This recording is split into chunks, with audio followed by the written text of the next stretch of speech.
the American people that made the investments over the course of generations to allow you and me to be here and experience this success. That's the story of America. America is a story of progress.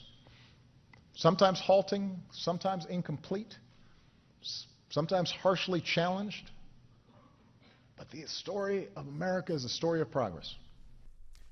President Obama and every other politician with a voice can be heard at one time or another talking about the plight of America's middle class, that ever-growing portion of the electorate often moving between the American dream and the possibility of a financial nightmare.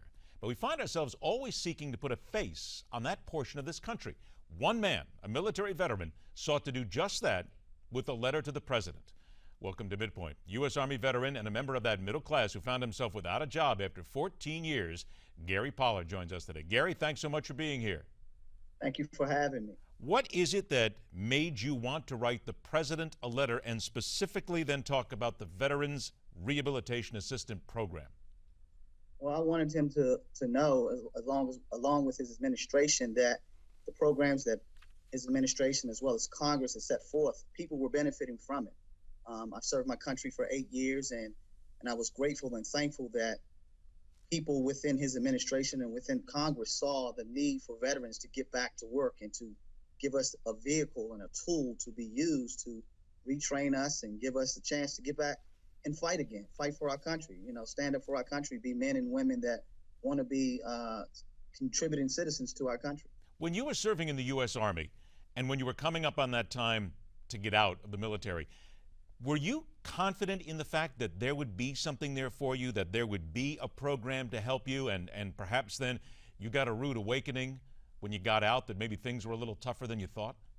Well, I think for me personally, I was a medic in the Army. So leaving the medical field in the Army, going into the civilian side, there was a big difference. As a medic in the Army, you have a little more latitude to do things as far as giving IVs. You had a little more things to do. So when you transfer that to the civilian side, you're a lot more limited.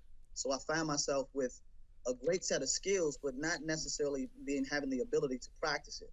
So from that point, I realized that I needed to transfer to another field, in a sense of speaking. And that's when I got into telecommunications, because for me to do what I did and practice the skill set that I had in the military, I would have to go back to school, become a paramedic, things like that. And it was just a little more than I was willing to do at that time. How scared were you after spending 14 years in the telecommunications industry, after leaving the military, and all of a sudden you were out of work? Wow, it was, it tested my mettle as a man, let me say that.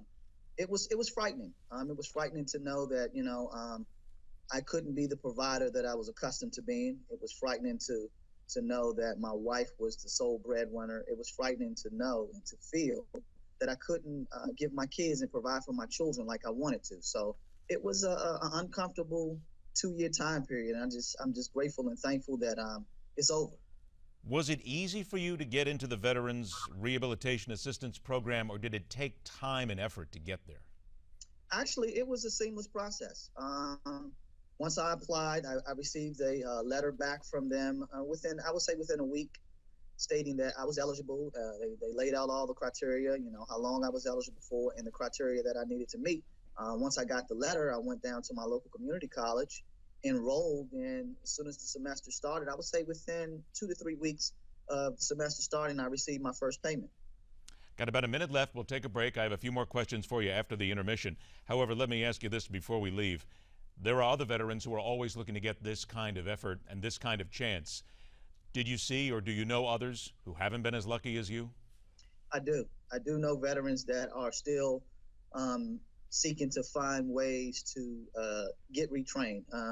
I've been out of the military now for about 15, 16 years, and GI Bill is exhausted for me. So the veterans, the VRAP program was a godsend. It was another way for me to get back, retrain myself, to reinvent myself, and to gain the set of skills that I have right now. Do you feel from time to time that your country turned its back on you? No, not really. I don't feel that way because I have to take onus for some of it myself. I know that when I got out that I did have the the GI Bill, and I didn't move as fast as I probably should have, and the time had went by. So I have to take some onus as well. And to be quite honest with you, if it hadn't been for my government and the VRAP program, I wouldn't be talking with you today. All right, we'll stand by, because after the break, we'll return with Gary Pollard to get his reaction on recent events seeking to repair the damage done at home to our veteran soldiers. And later in the hour, telling it like it is.